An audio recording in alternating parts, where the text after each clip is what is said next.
You found your way to the Winning Tactics podcast with host Adam Sinkus. Adam discusses winning tactics with small business owners and entrepreneurs, uncovering processes and introducing the tools and solutions for enhancing the bottom line. Thanks again for finding your way to the Winning Tactics podcast, and now your host, Adam Sinkus.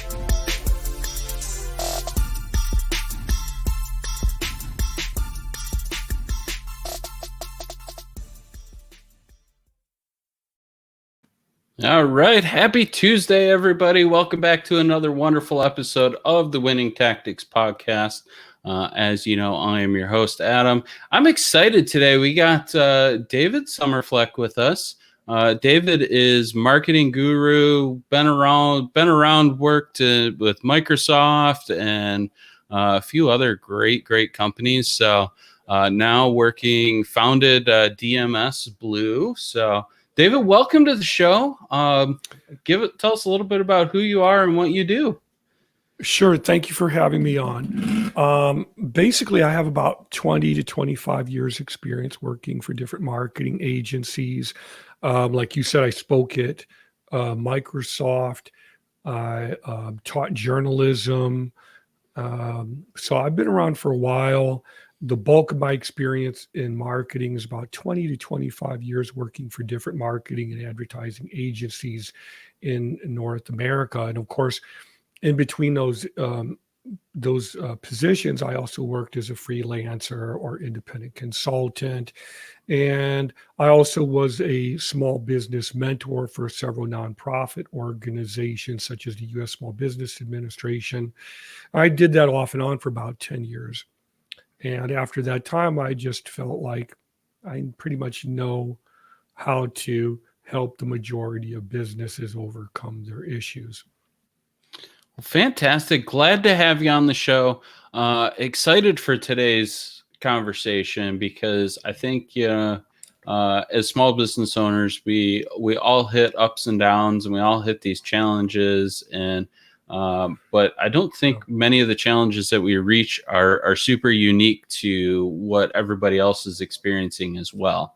No. At least my experience in consulting has been, everybody says, "Oh, my business is different," but the reality is we are all kind of the same. So, the thing is, whether you have an optical boutique or an Italian restaurant or an accounting practice, or you're a lawyer, or you have a construction firm that you run, or a local mom and pop restaurant, you want to believe that what you're experiencing is unique to you, I think.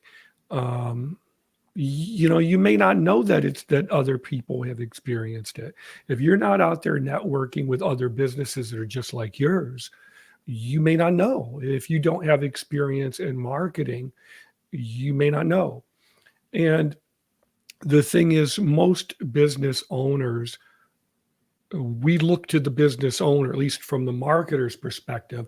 I look at the dentist, the doctor, the lawyer, the accountant, the construction company, the plumber, the mechanic. I look at them and I say, you're an expert in what you do. I don't know how to fix a plumbing issue. I don't know how to do my own root canal or how to fix my own car beyond just a fan belt, right? So when it's the small business owner's perspective, I don't expect them to be an expert in SEO or content marketing or user interface. I just don't. So you have to kind of get through the emotional wall that's often there before you can help a business owner. Because in a lot of cases, look, they're hurting. And they don't know you. They've never met you. They've never spoken to you before. How can I trust you from, some other magical guru online who's saying, I can make $1 million overnight with no money?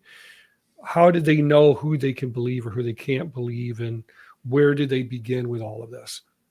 So that's where I try to step in.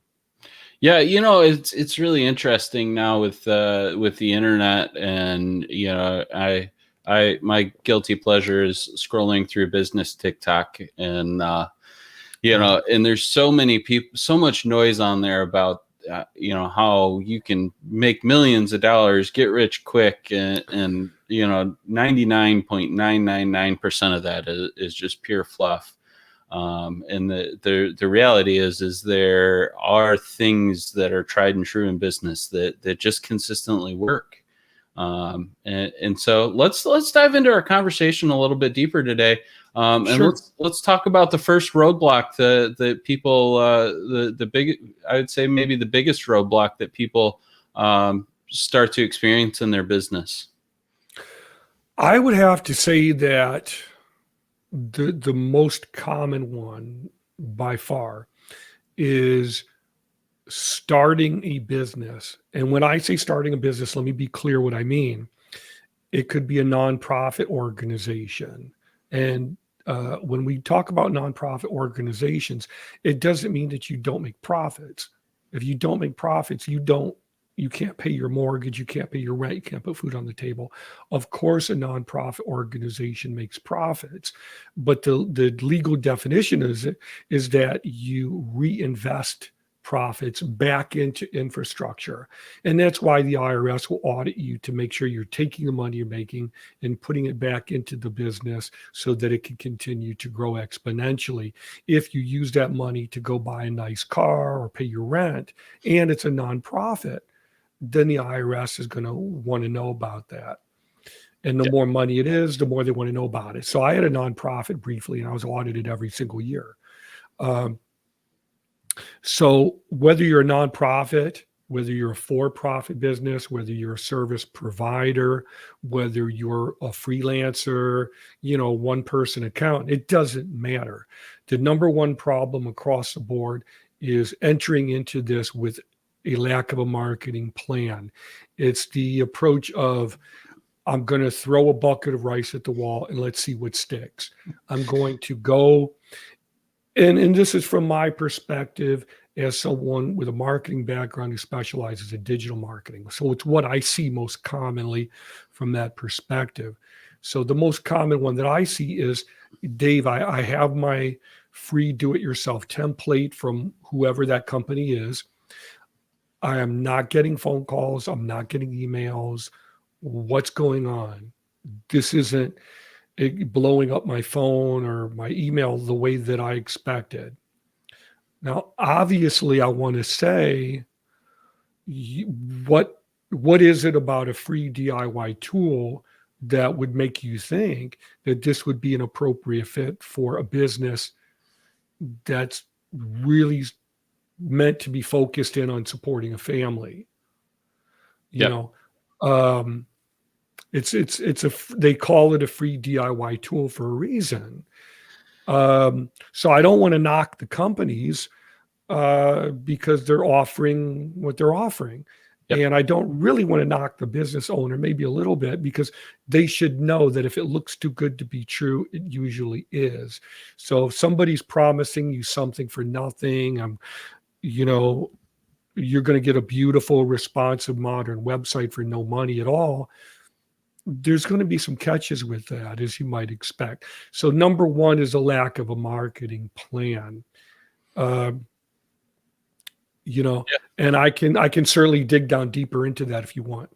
Yeah. So, it's interesting because I see a lot of people talking about, especially on LinkedIn, I see a lot of people talking about their story, right, and who they are as a person, but they never identify, or nowhere in their website, nowhere in their materials does it ever identify what do I solve for my target audience, which is such a critical part of marketing and business. And so, yes, oh my God, Adam, let me tell you, I'm not going to name names. I interviewed a lady I have a new podcast starting, so I had 2 previous podcasts, and I interviewed a lady for one of my previous podcasts. She was so nice, so effusive, very, very wonderful personality.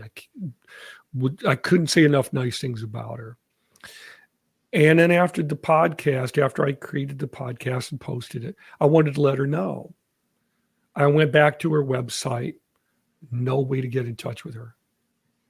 And I'm not kidding or exaggerating. There was no contact form, no email address. She has a very common name, so there's no way for me to look her up online anywhere. She doesn't have any links on her website. So there's literally no way I can get in touch with her. Yeah. So, I've seen this over and over again from lawyers who don't have interactive maps, so you don't know how to get to their offices, and don't have video conferencing capability. So if you're not comfortable going into a lawyer's crowded office right now, and you're not sure if the people there are going to distance or wear masks, you want to do a video conference call with them. Many of them don't do that. Mm-hmm. Yeah, no, it's interesting. I'd love to unpack the marketing plan just a little bit more, because I think there's some foundational pieces, and at least from my experience, hitting on one of those with what problems do you solve for your target audience, right? I think that leads into who is your target audience, but what else? What are some of those other critical parts of the marketing plan that people should be concerned about? Well, from my perspective, number one, most importantly, is going to be SEO. It's the number one thing that can get you ranking in Google search results. It's the number one way that you outrank your competitors. And yet, overwhelmingly, the majority of businesses either don't have any SEO at all, or they have incorrect SEO, or they're just not interested. They don't care, in which case you really can't do a whole lot. But, and I can dig down into any of these topics that you want. Just let me know how to tell what your SEO should be, how to tell if you even have SEO, and so on. But you should definitely have SEO. You should definitely have some kind of content marketing plan as well. What type of content should you write? Does it address the needs and concerns of your ideal market? I'm not saying it has to be 100% dead on target, but try to speak to the interests of your ideal clients. If it's a restaurant, then you want to talk about how your food is prepared with natural ingredients or healthy ingredients, that you're using fresh ingredients, not reheating frozen food from the grocery store. Your testimonials, have case studies, talk about people who benefited from your services, and so on, and talk about market trends. So you want to have SEO, content marketing, you want to have responsive design. What does that mean? It means that your website works on modern smartphones. It looks the same on a tablet or a big widescreen TV or, a Kindle or something. So SEO, content marketing, responsive design. What about e-commerce? I mean, it's 2021. Everybody needs money to pay bills, yet most websites don't have any way to process payments for the services that you provide or the products that you sell. That's something I don't understand, why people just do not have that and will not do it. Mm-hmm. Whether you're a dentist, a doctor, a lawyer, a farmer, whatever you can imagine that you would do, you need money. You expect to get paid. But whatever website that I might look at locally, they don't have e-commerce. And they have zero interest in starting it. Even a realtor, you deal with large sums of money, you can still pay online. Mm-hmm. You can still have e-signature for contracts. Why make it more complicated for yourself? The idea with digital marketing is to remove obstacles from the user, the viewer, so they can come in and do everything that they need to do.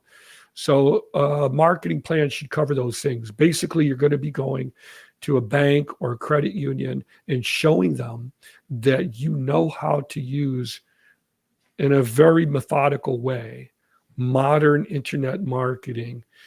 And they're going to look at you and go, well, how do we know this? We want to see what kind of organized, deliberate, thought out plan you have. before we give you money, because we want to make sure we can get back our money. Yep. No, You know? I couldn't agree with all of that anymore. It's funny. I'm in some Facebook groups that are centered around salespeople Yeah. in specific industries, and it cracks me up to see how many sales guys are in there pitching services, going, "Hey, if you need such and such product," in an industry specific sales group, like, huh. You obviously don't understand who your market is or where they're at, because they're not here. Yeah. Right. And that's how you can tell an expert from someone who's like a neighborhood hobbyist or someone who's new to it. And when I say these things, it doesn't mean that, I don't, care about their background or anything. Everybody's going through difficult times, but they might not be a good fit for your business if they don't know WTF they're doing. So, yeah, I've spoken to sales and marketing people who didn't know, what value marketing was, or the different ways to discuss budget. Yep. And that would inform me, hey, I really appreciate your time, but I don't think I'm going to get what I need from this conversation. So the marketing plan should be specific. It should address how you're going to solve these big, larger problems that an enterprise level type of business would face. So if you're a small mom and pop business, you want to look at who your larger, more profitable competitors are and try to think like they do. There's lots of business plans out there. All you have to do is Google business plans, and you can compare, many different ones. And my book, The Road to Digital Marketing Profits, has a business plan in it, with the goal being that when it's finished, you could take it to a credit union or a bank and then say, I've done it. Would you consider loaning me, 10 or 15 grand or whatever it is that you need, whatever collateral you have? That's what they're going to look at. Yep, of course. So let's jump to the next biggest roadblock you run into. We've talked about the kind of that marketing plan piece of it, but what else do you see? Yeah, what I had listed in my note as the number 2 point, and I've already touched on this a little bit, is that it's not just not having a marketing plan, and a lot of marketing plans don't have this, that you want to discuss marketing, not just a business plan, but marketing, which is online marketing. And then secondarily to that is offline marketing. So we're talking about SEO, e-commerce, user experience, content marketing. Who's your ideal consumer? Most marketing plans or digital marketing plans will ask you, who is your customer avatar? For a lot of small business owners, that's like a massive mind shift. Their heads will explode, or they'll just zone out and lose interest, which is sad. And I've seen that happen often, where a lot of people just say, you know what, I'm just not going to move forward with this. It's too much. You got to be able to wrap your head around content marketing and what goes into that. Who's your ideal consumer and why? How do you intend to repurpose content? Which to me, when we talk about repurposing content, to me, that is social media marketing. And then you have paid advertising. They're going to want to know how you're going to use paid advertising, or PPC, and these other elements that I touched on before. You got to talk about these things, or else it's just not going to be complete. A lot of older business owners or mom and pop owners, they didn't ask for the internet. I get it. It wasn't around in the previous generation. It really wasn't around in the 80s, if you think about it, or in the early, even in the early 90s, it was still very new. So they didn't ask for it. And that's where you have a lot of people who just, I don't want to mess with it. It's just not my thing, or I should be able to do everything myself for free. And there's some resentment on that. But you kind of have to, play by the new rules. And that's a start. Yeah, so many people are stuck in mail, in that mailer radio TV space. Right, which is huge. And Adam, we're talking thousands, tens of thousands of dollars. For some businesses, they spend hundreds of thousands of dollars per year putting ads on billboards when Mhm. everybody who drives by the billboard is looking at their phone. Yep. You know, they're looking at their email, they're looking at Facebook, they're on Facebook all day long. A lot of people are logged into Facebook 24 hours a day, 7 days a week. Over 2 billion people use Facebook per day. Google gets, I don't know how many billions of searches per day. And yet you have a lot of businesses still insisting on spending tens of thousands of dollars on newspaper ads, yellow pages ads, bus stop ads, or on the side of buses. Hmm. Is literally draining their businesses of revenue that they could be investing in Google and Facebook and PPC ads, and they don't want to do it because they'll come and they'll ask someone like me, how do I know I'm going to get the return on investment? And is it okay to die? Well, that's actually part number 3. Yeah, So let's pause there for a second because I'll pause there. because I have a funny story about the newspaper thing. So I was up at my Sure. family's cottage in northern Michigan a few weeks ago, and we got a nice fieldstone fireplace up there. And after a long day of skiing, it's great to sit in front of the fire and enjoy that.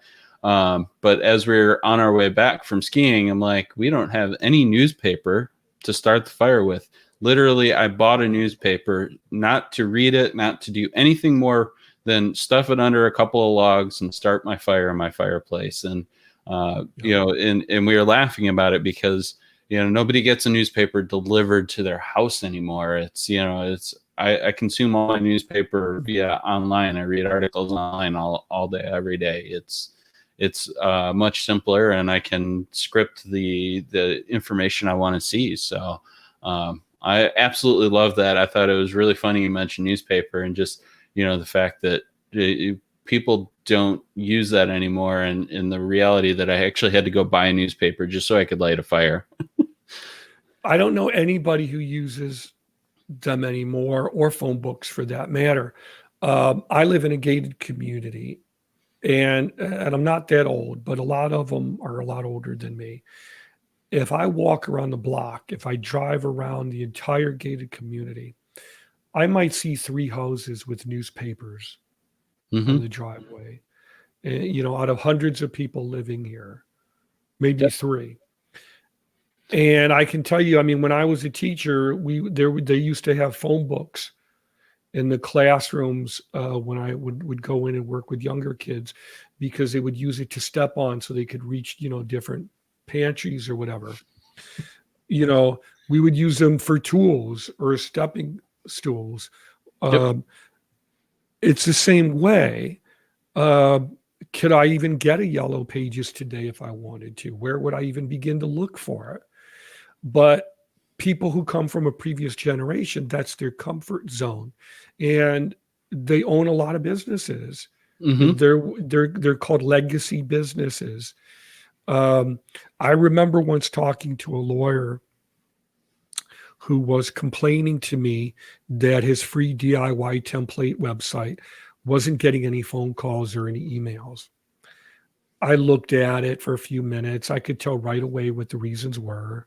And I don't want to get too techie on people, but I could tell what the reasons were immediately. And I wanted to ask him some more questions to try to find out why he was refusing to invest any money at all. Period. Nothing. And after talking to him for a few minutes, he admitted to me that he worked for a large legacy law firm, meaning that the law firm had been around for at least 20, 30 years. Most, if not all, of their clients came from court referrals, from police referrals, people in the court, the criminal industrial complex, as we call it, the court system. Yep. So if they put an ad in Google or Facebook or LinkedIn, none of their current clients would even know. So, and they didn't care. But here he was trying to grow a legal practice, but he didn't want to spend a penny. And so I realized after a few minutes, it's just, God bless you. Have a nice day. Yep. You're going to continue getting what you've been getting. And guess how long he had been doing that? Not getting any phone calls or emails. Oh, probably a year or two, maybe even 5. longer than 5 years. Ooh. 5 years. But he didn't care because he worked for the larger law firm. Yep. So this idea of starting his own independent practice was more like a game or a hobby to see if one day he could start attracting more clients. After 5 years, if he invested what he made from working with one client, just one, I would have been able to have made him number one in Google locally at the very least. Yeah. Yeah. So let's pause there for just a minute. I want to thank my affiliate partner, Cowork Hub Virtual, giving consultants, coaches, freelancers, and solopreneurs a sense of place in a remote work world. Learn more at coworkhubvirtual.com. Super cool concept. I have my own personal office on the platform. It takes Zoom and just blows it away. You get a personal receptionist, you get your own branded office, and you can also chill and hang out with all the other people on the platform when they're available, and you get back that water cooler chat. Super, super cool platform. Absolutely have fallen in love with it. Go check them out and mention that you found them on the Winning Tactics podcast, and they would be more than happy to give you a free custom branded background with your business logo on it. Awesome. So we've been diving down this path of, we talked about the website and the marketing plan. We've talked a little bit about the social space. And you mentioned we were getting to number 3 before I went into my little story there, and we talked a little bit about how differently people are using print media now. Yeah. So what is number 3? Number 3 is budgeting for growth. Now, according to the U.S. Small Business Administration, which I think has been around for about 50 years now, according to the U.S. Small Business Administration, if a business wants to grow, basically, they should invest 10% of their gross annual revenue back into marketing. And if they just want to survive, then I think it's 8 or 9%. And I may be off by 1 or 2% there. But I have it listed on my own website, dms.blue. So whatever business you have, they're saying you should invest at the lowest possible minimal amount, 8 to 10% of your gross annual revenue. Not what you want to spend, but what you make annually back into marketing so you can continue to grow exponentially, which if you ask most businesses, that's what they will say they want. So budgeting for growth is the number 3 most common roadblock I see for businesses across the board. Yeah, I think it's interesting, right? So I'm also in that digital marketing space as well. And, I ran a poll not too long ago on LinkedIn about asking people what they thought was an acceptable amount of money to spend on their dream website for their business. And the most common response of that poll was $500, which is pennies for a website. I mean, that doesn't even really, in the realm of things, doesn't get you even a template website, honestly. So, well, let's break it down if I can. Yeah. Is that okay with you? Yeah. Okay. Basically, let's talk about money because nobody else wants to.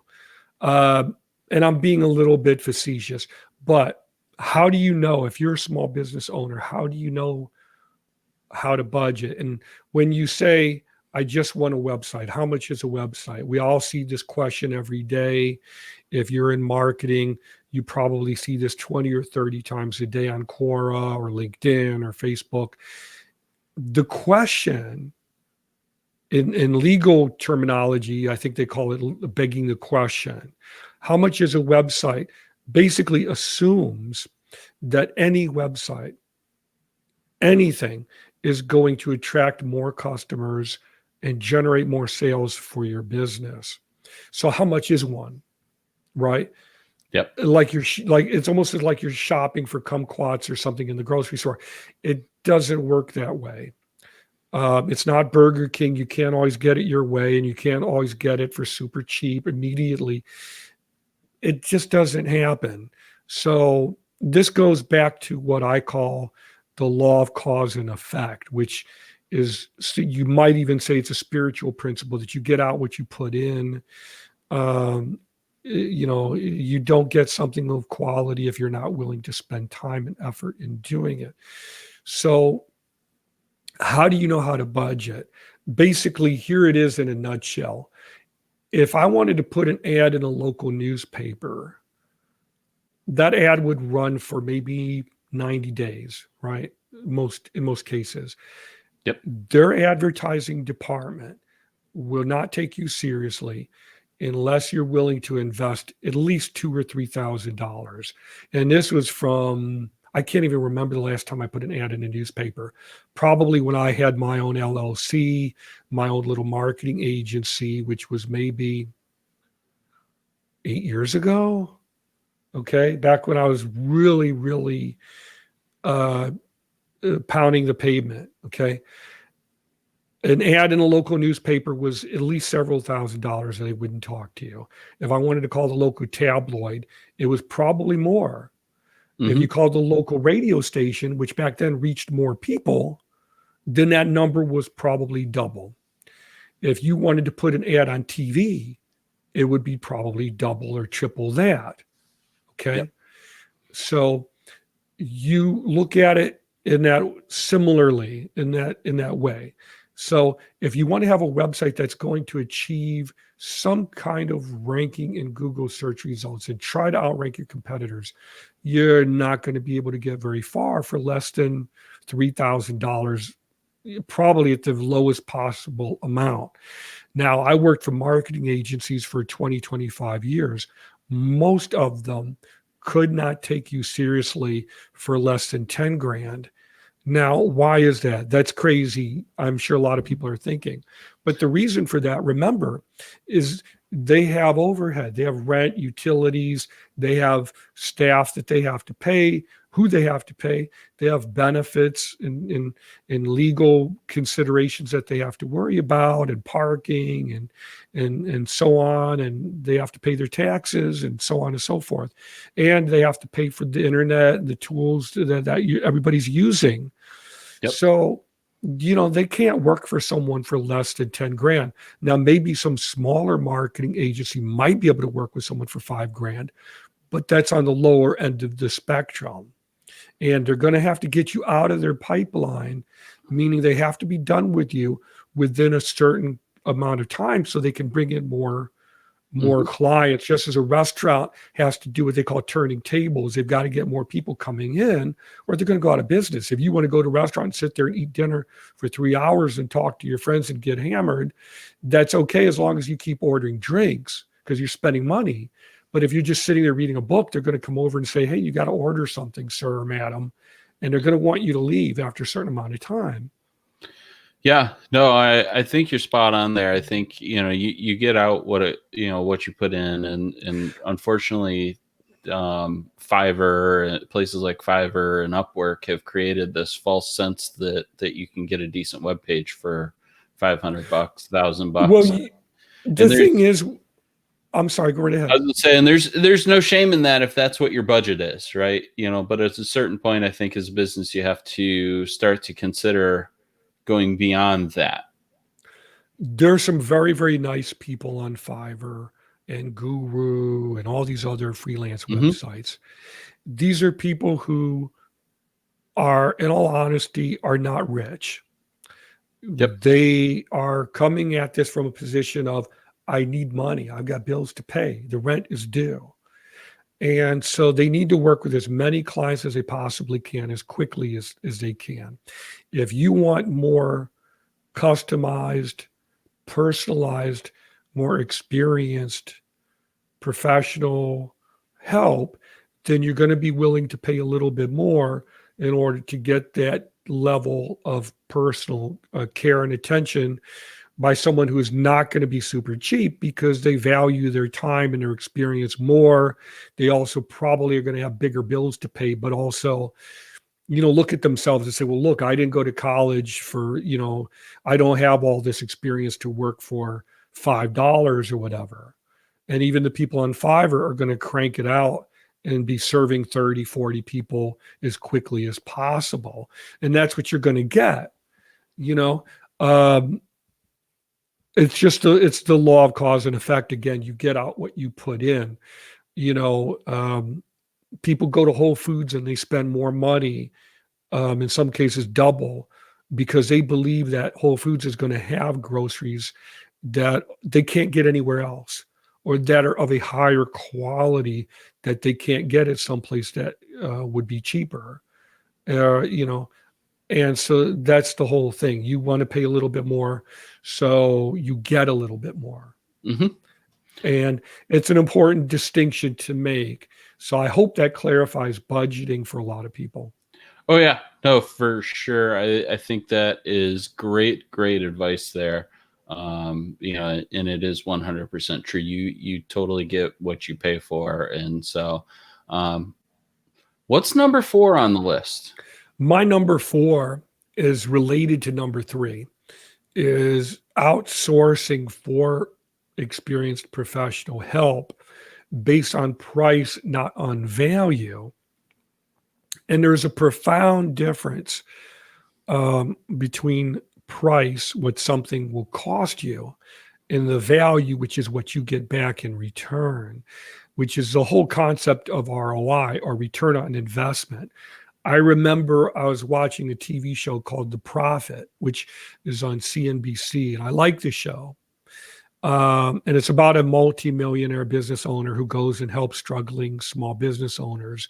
And in a lot of cases, it doesn't work out at the end of the episode, and he walks out, or he wishes them well, and he gives them a hug, and he's just like, I can't help them, and he leaves.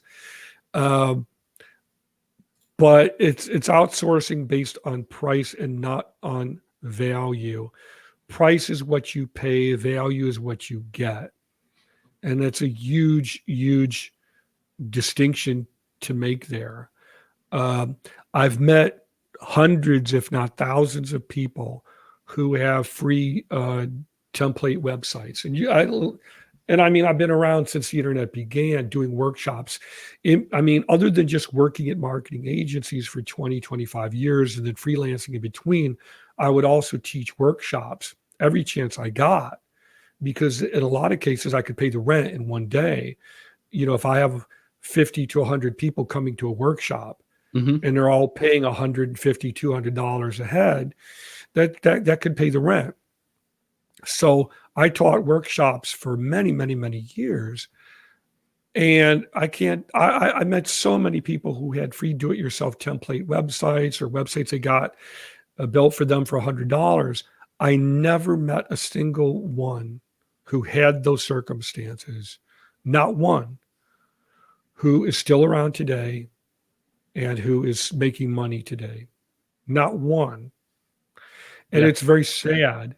So from my perspective, after all those years, it gets depressing to see so many businesses disappear like watercolors in the rain. Just so many, hundreds and hundreds of them gone that had good intent, but just faded away because they couldn't pay their overhead. Mm-hmm. When you talk about restaurants right now, how many restaurants right now have already gone under? There are so many videos on YouTube now of businesses that are going under, where they show people walking through the cities and mm-hmm. Major cities, where they show, here are all the businesses that are shut down on these streets, never to reopen again, because they didn't know what to do when COVID hit. Mm-hmm. I live in Florida, and I can honestly tell you, when COVID first hit, I wanted to order groceries and have them delivered at home. I couldn't find anybody because at that time, Walmart would not deliver to your door where we live. Whole Foods would not deliver to your door where we live. Neither would Costco. They were all here locally, but they wouldn't deliver to your door. I looked at local grocery stores, local grocery, mom and pop grocery stores. None of them, not a single one, would deliver to your door. And I remember reading about a local pub who the pub owner came up with the brilliant idea of saying, look, we order food in bulk. Why don't we offer to sell people 20 pounds of chicken tenders, 30 pounds of hamburger, 50 pounds of frozen, ravioli, whatever you can think of. And they would sell it to you in bulk. But if you wanted it, you'd have to call them on the phone, give them your credit card number over the phone, and then arrange with them by phone when you were going to get in your car and physically come walk into their store to get it. Yeah.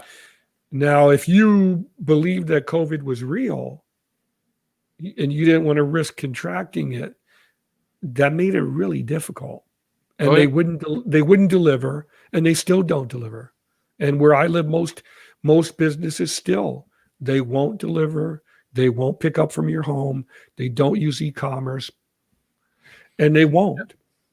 And it's very disheartening.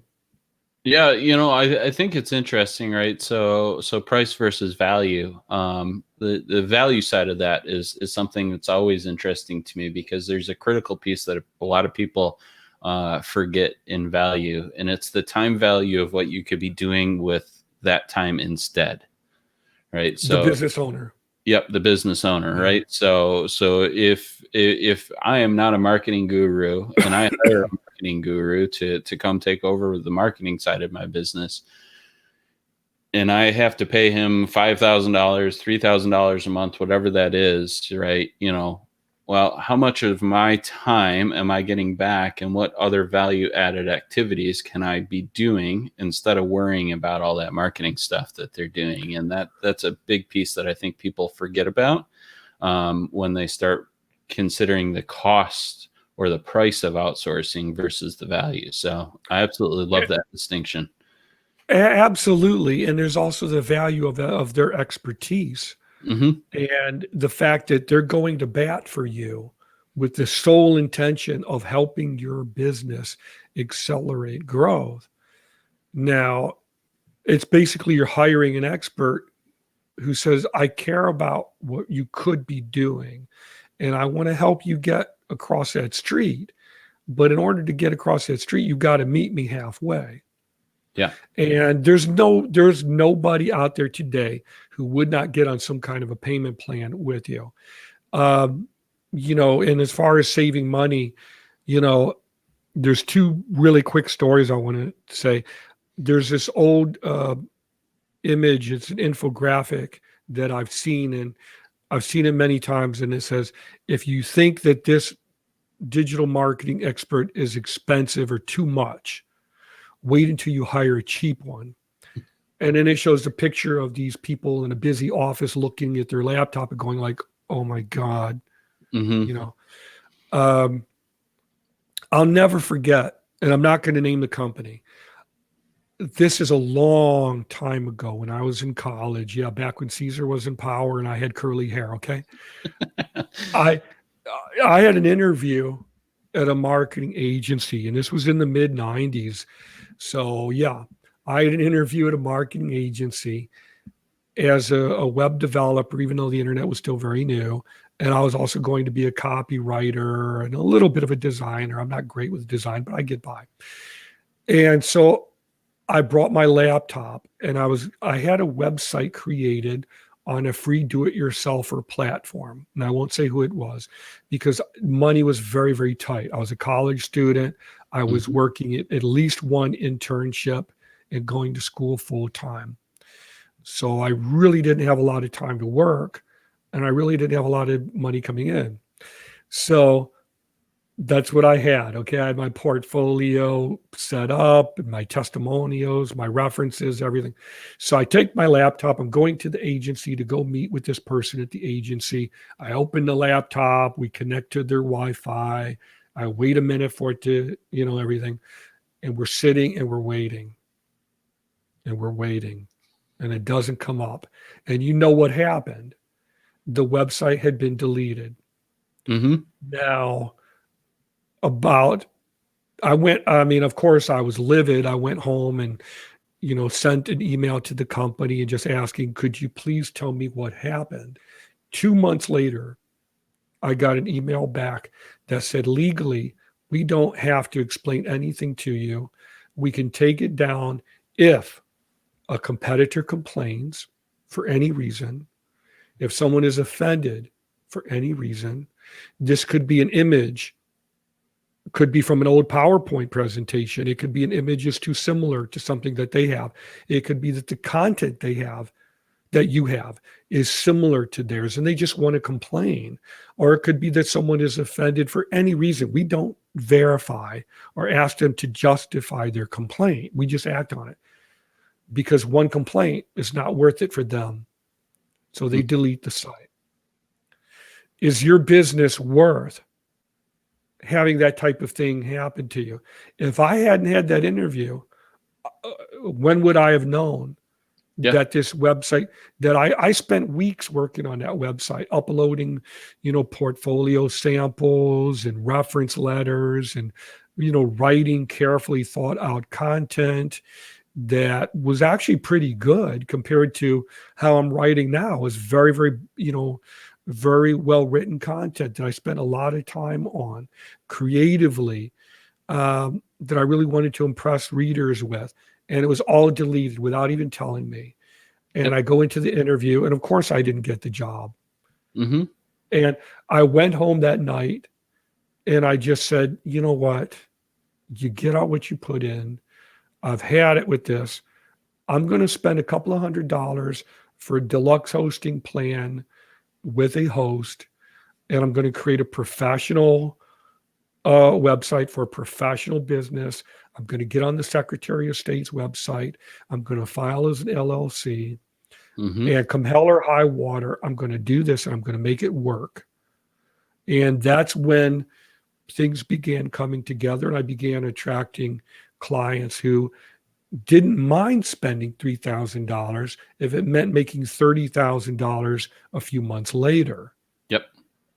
So it's a big, profound shift in how you work, but also in how you think. Yeah. No, I was to say, I love that. I love that shift. I think it's a super, super important shift to make. It really is gonna, in my mind, that's really, from the money conversation, that's really that's the point where you stop becoming a hobby business and start becoming a real business, because that's right. That's how they think. That's how they have to think. Right. And what is the definition of a hobby? How do you know if it's do it yourself? What I always say is, if the outcomes don't matter to you, then it's a hobby. When should you do it yourself? When should you put your business on the line for a free do-it-yourselfer tool? When the results don't matter. Yep. Because I love look what happened to me. My own story. The results mattered to me. So I was willing to pay a few hundred for hosting, and I was already an experienced web developer, so I knew how to do it myself. Yeah. And if you're really serious, you create 3 or 4 websites that overlap with one another so you can maximize your local SEO. So it wasn't, it might have been a few months after that I started going to the first page of Google search results. Yeah. And then attracting more and more clients. So let's round this out. Number 5, what is that last roadblock that you see people really hit in their businesses? Yeah, number 5 is not seeing digital marketing as a process or service, but as a single item that's on a to-do list, or like you're ordering something at the the fast food window. The thing is, whether you call it online marketing or digital marketing, I prefer digital marketing just because it's more specific. It's not all online. I use predominantly digital tools, but I also work with offline things as well. So I prefer that term, but it's a process. It's not an item. So a lot of people get these free do-it-yourselfer templates. Then they wonder, why am I not number one in the Google? Even if you were going to reach that level, it could take months. For some businesses that have stiff competition, it could take years. Yeah. You know, and the other thing is that, you know, look, when we're talking about digital marketing or online marketing, you have SEO, e-commerce, content marketing, all these different parts of the machine that go together that are like cogs in the machine. If you execute one in the wrong order, if you create a website and it goes live and it has no content at all, which is very common, you're basically telling Google that you have no content for it to index. If you have a website and it goes live and you have no SEO at all, or your SEO is incorrect, then you're telling Google that the name of your business is home, you know, or that you have no local, you have nothing for people to find it under, except maybe a company name, which most people aren't going to go to Google and type in a company name. They're going to type in dentist, doctor, lawyer, grocery store, you know, a pediatrician, you know, plumber, whatever. So you gotta understand that this is a process that takes time. It's a service that takes time. It doesn't mean that it takes 6 months to begin getting some traction, maybe 3 months to get started at the earliest. But it's a process. It's not a single item that you check off a list. A lot of people think that it's on a checklist. I have a website, now I'm done with it. Yep. Yeah, no, I think that's interesting, right? Because marketing, right, you know, old school marketing, you know, when it was newspaper, you know, radio, TV were your primary channels, you know, and maybe some magazines in there. You know, you run an ad for a couple of weeks and then you take it off. And then, you know, a month later you run for another couple of weeks. Right. And everybody was okay with that. Right. But now you get into this website thing and you're like, yeah, but you know, there's going to be some back end stuff. And over the next 12 months, we have a plan so that you can continue to be found. My favorite piece of advice is that Google likes things that are new and shiny. And so, you know, we need to make sure that your website is new and shiny all the time to Google. Yeah, exactly. And I'll tell you a quick story that illustrates that point, as well as what SEO is and how it works. So a few years ago, when I was very, very active in working with clients, I had a local competitor call me up out of the blue. And he said, "You beautiful effing blankety blank blank." Those were his exact words. And you can insert the expletive. I knew who it was right away because not too many people talk like that.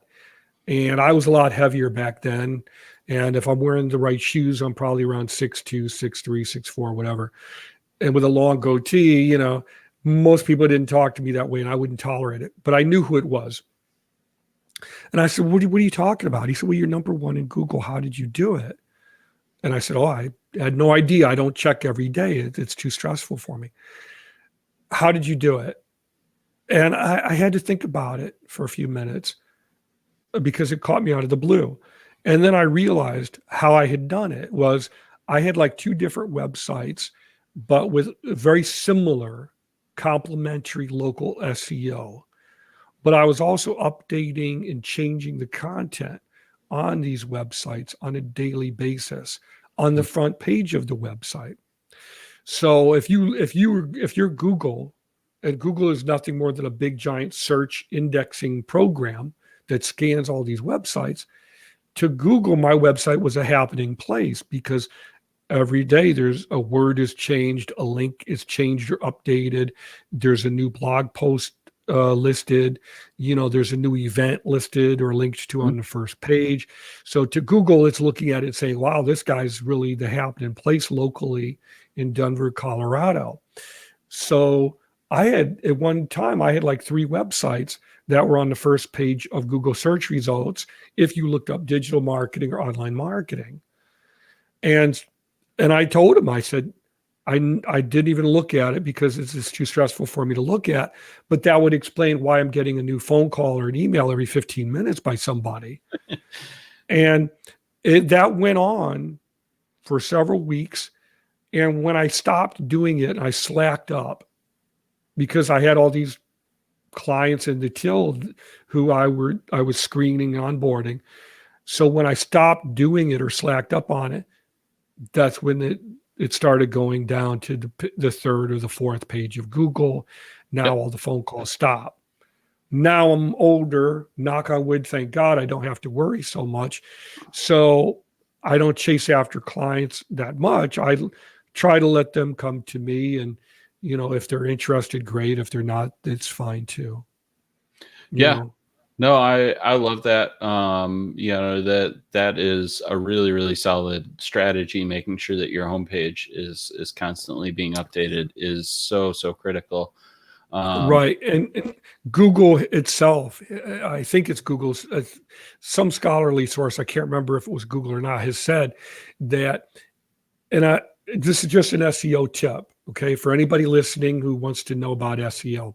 If you have a website with local SEO and you have a Google My Business directory listing locally, and you have a video on YouTube with the same matching SEO, and that YouTube video is on the first page of your website and it matches your SEO, you're basically going to be unstoppable locally, because the odds of any of your competitors having that are slim to none.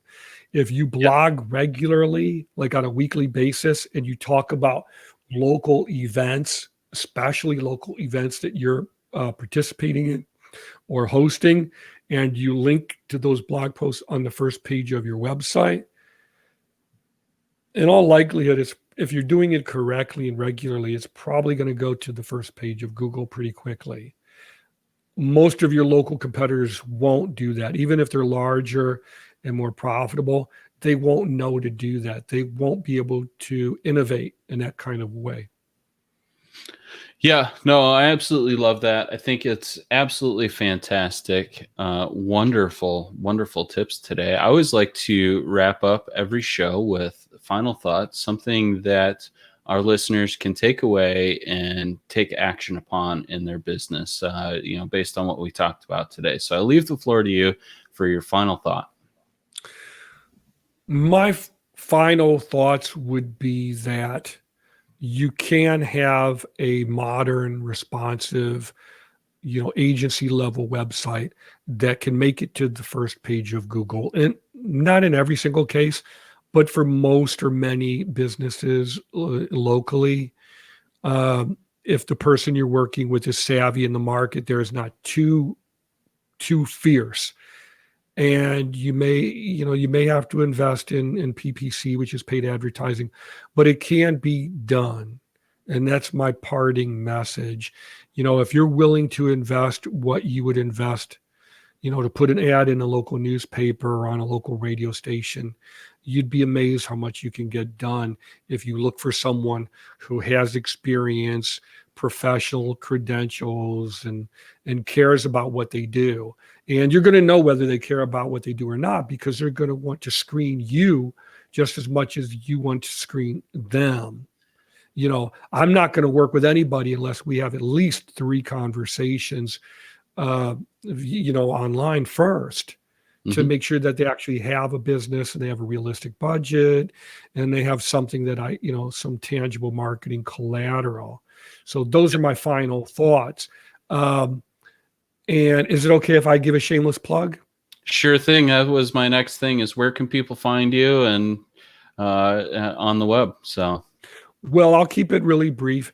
I have a book called The Road to Digital Marketing Profits, which you can purchase through Amazon, Barnes & Noble, Walmart.com, Books A Million as well. I have a different book called it's called The Illustrated Guide to Digital Marketing, which has more infographics and might be more fun. that's for sale through my own website. And also, I want to say, if anybody has a question about digital marketing, you can call my Google Voice number, 424-DAVID01, and ask that question. And I might be able to use it for my new podcast starting up, where I would ask people to submit questions and then resolve them in my actual podcast and interview people just like yourself. Fantastic. Awesome. Excited to hear the new podcast. Do you know when that's coming out yet, or is it still in the works? I'm actively recruiting guests to appear on it right now. So the first episode will go live probably in 2 to 3 weeks. Fantastic. We'll definitely keep an eye out for that one as well. So definitely appreciate your time. Your website, dms.blue. You can you find plenty of information there. We'll make sure we get that in the show notes.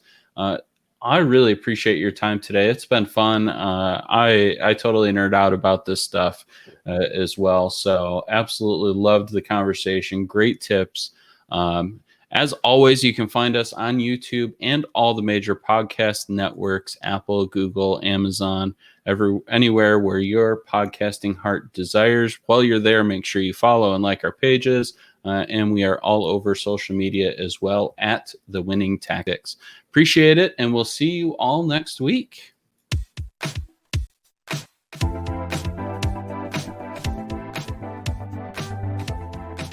Well, that wraps up yet another episode of the Winning Tactics podcast. You can find Adam on both the LinkedIn and Facebook platforms. And to support the show and ensure the success of the podcast, would you kindly consider visiting Patreon.com/Adam Sinkus? We greatly appreciate it. And until next time, from the Winning Tactics podcast, remember, culture is how your team behaves when no one is looking. Take good care, and thanks for listening.